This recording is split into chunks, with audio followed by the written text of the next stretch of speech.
Pelaku mengaku nekat merusak karena sedang mabuk minuman beralkohol. Inilah warga geger.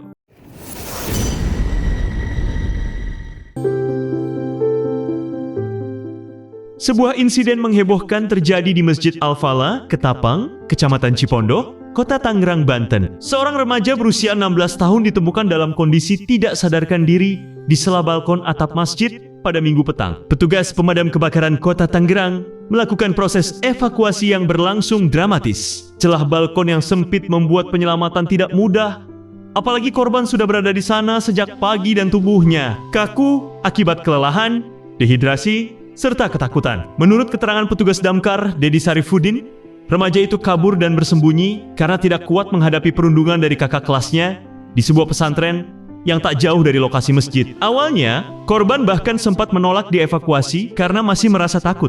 Namun setelah dibujuk, ia akhirnya berhasil diselamatkan. Marbot masjid yang pertama kali menemukan kemudian melaporkan kejadian ini, hingga akhirnya korban bisa dievakuasi dan dibawa untuk mendapatkan pertolongan.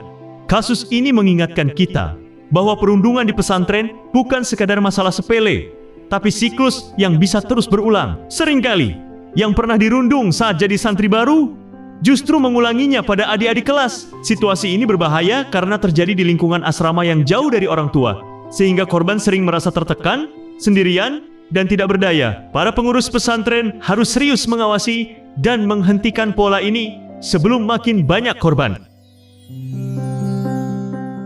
Satreskrim Polres Metro Jakarta Pusat menangkap seorang preman yang merusak gerobak cilok di kawasan Bundaran HI.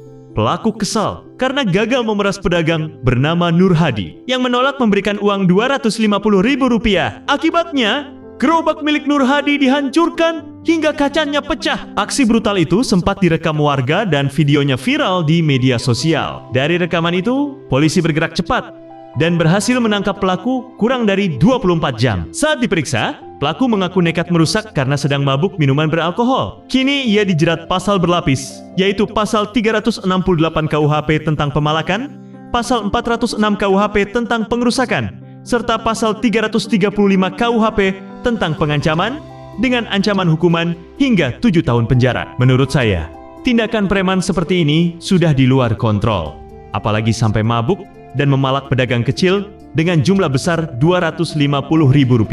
Hal seperti ini tidak bisa dibiarkan. Para pedagang kecil sebaiknya jangan takut melawan. Setidaknya dengan cara melaporkan ke pihak berwajib. Kalau dibiarkan, preman-preman seperti ini akan semakin merajalela. Jagat maya digegerkan dengan sebuah video viral yang memperlihatkan petugas pemadam kebakaran menyemprot sebuah benda putih yang bergelantungan di pohon di Kedunggalar, Ngawi. Dari kejauhan, benda itu terlihat mirip pocong. Dalam video berdurasi sekitar 50 detik, dua petugas damkar tampak menyemprotkan air cukup kencang hingga benda putih tersebut terayun. Video ini langsung dibanjiri komentar netizen. Sebagian percaya itu pocong. Namun banyak juga yang menduga benda itu sebenarnya hanyalah sarang tawon atau kain yang tersangkut di pohon. Fenomena ini membuat masyarakat sekitar sempat resah karena isu penampakan pocong cepat menyebar. Namun pada akhirnya, benda itu bisa dibersihkan dan terbukti bukan sesuatu yang berhubungan dengan hal gaib. Menurut saya, kejadian ini jadi pelajaran bahwa sesuatu yang terlihat menyeramkan belum tentu benar adanya. Banyak orang langsung panik ketika mendengar isu pocong, padahal setelah diperiksa hanya benda biasa. Jadi, penting untuk selalu memeriksa fakta dan tidak langsung termakan desas-desus. Hal seperti ini juga sering dijadikan konten seram, padahal realitanya bisa dijelaskan secara logis. Itulah rangkaian kisah yang sempat menggegerkan warga belakangan ini. Subscribe agar tidak ketinggalan cerita heboh berikutnya.